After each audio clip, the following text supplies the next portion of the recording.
सुप्रभात पिलामाने आज आमे ओ आम परिवेश बहिर विज्ञान विषयर नवम अध्याय थिबा प्राणी और उद्भिद मानकर जत्न और सुरक्षा प्रसंगर द्वितीय भाग आलोचना करिबा। प्राणी और उद्भिद जीवजगतर एक प्रमुख अंश।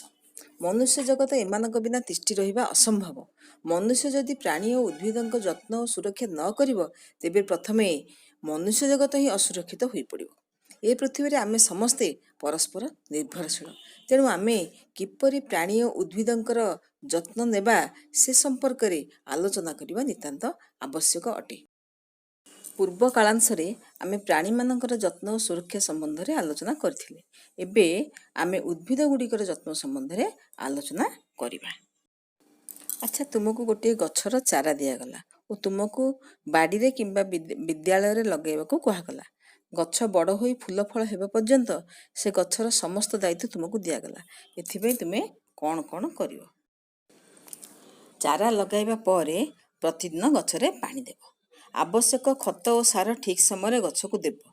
गछको रोग पोक कबल रक्षा करिया पई कीटनाशक औषध पकाइबो। गछको पशु मानक ठारू सुरक्षा देबा पई गछ चारिपटे बाड़ देबो।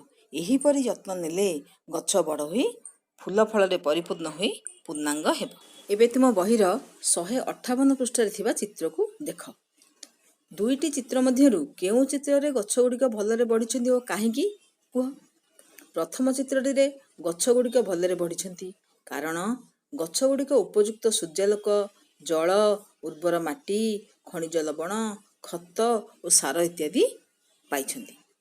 गछ गुड़िक उपयुक्त व्यवधान मध्य लगा जाइछि। एबे तुम बहिर 159 पृष्ठरे थिबा चित्र देख ओ कुह।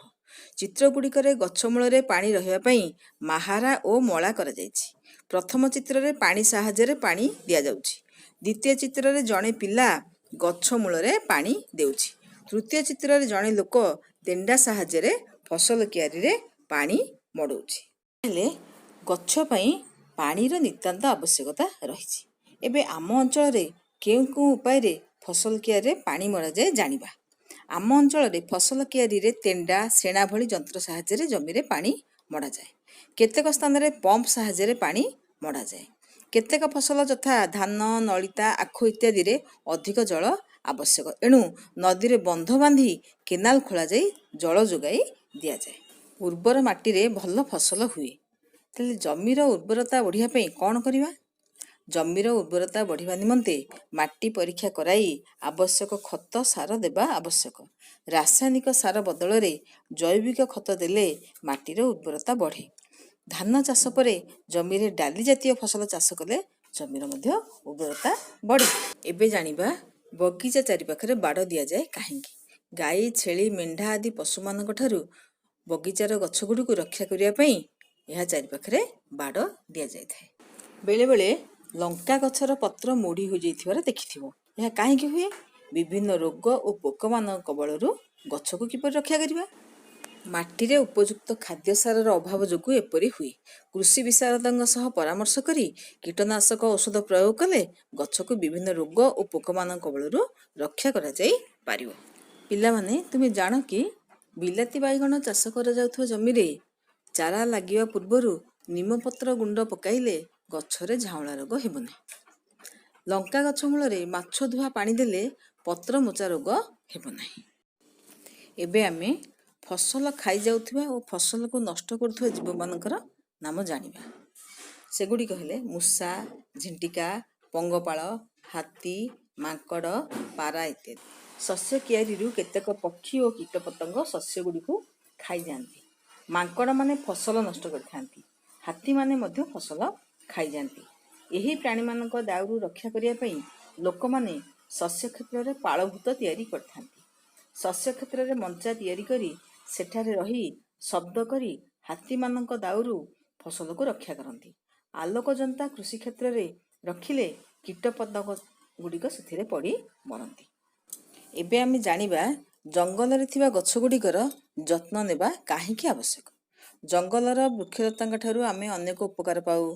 अम्लजान जोगाइबारे, वर्षा कराइबारे, मृत्तिका क्षय को रोकिबारे, परिवेश को ठंडा रखिबारे जंगलर भूमिका अत्यंत गुरुत्वपूर्ण।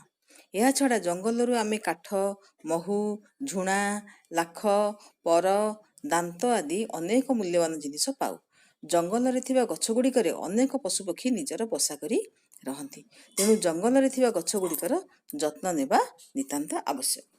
ତାହେଲେ ଆମେ ଜଙ୍ଗଲରେ ଥିବା ଗଛଗୁଡ଼ିକର କିପରି ଯତ୍ନ ନେବା?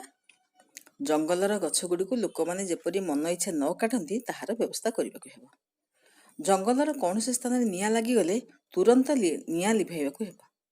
ଜଙ୍ଗଲରେ ଥିବା ଛୋଟ ଗଛଗୁଡ଼ିକରେ ଜଳ ଓ ଆବଶ୍ୟକ ଖତ ସାର ଦେବାକୁ ହେବ।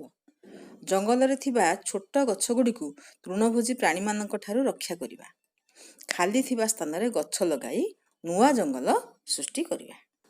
ଆଜିକାଲି ବୃକ୍ଷରୋପଣ ଓ ବନୀକରଣ ପାଇଁ ସରକାରୀ ଓ ବେସରକାରୀ ସ୍ତରରେ ବହୁତ ଉଦ୍ୟମ ହେଉଛି।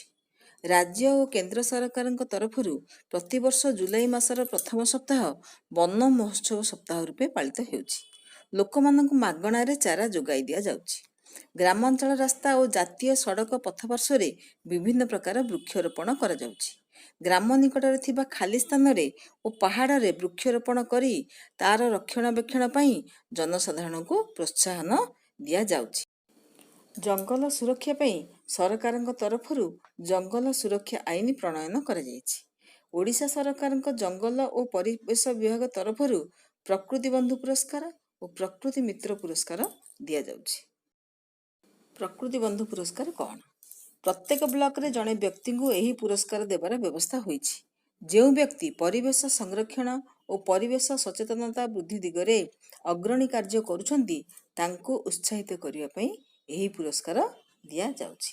ପ୍ରକୃତି ମିତ୍ର ପୁରସ୍କାର ପ୍ରତ୍ୟେକ ବ୍ଲକରେ ଯେଉଁ ଗ୍ରାମ ବା ଅନୁଷ୍ଠାନ ପରିବେଶ ସଂରକ୍ଷଣ ଓ ପରିବେଶ ସଚେତନତା ବୃଦ୍ଧି ଦିଗରେ ସବୁଠାରୁ ଭଲ କାମ କରିଥିବ ସେହି ଗ୍ରାମ ବା ଅନୁଷ୍ଠାନକୁ ଏହି ପୁରସ୍କାର ପ୍ରତିବର୍ଷ ଦିଆଯାଉଛି। ହଉ ପିଲାମାନେ, ଆମେ ଏହି ପ୍ରସଙ୍ଗଟିରୁ ଜାଣିଲେ ଯେ ଉଦ୍ଭିଦମାନଙ୍କର ଯତ୍ନ ନେବା ଆମର ସର୍ବପ୍ରଥମ କର୍ତ୍ତବ୍ୟ ଅଟେ।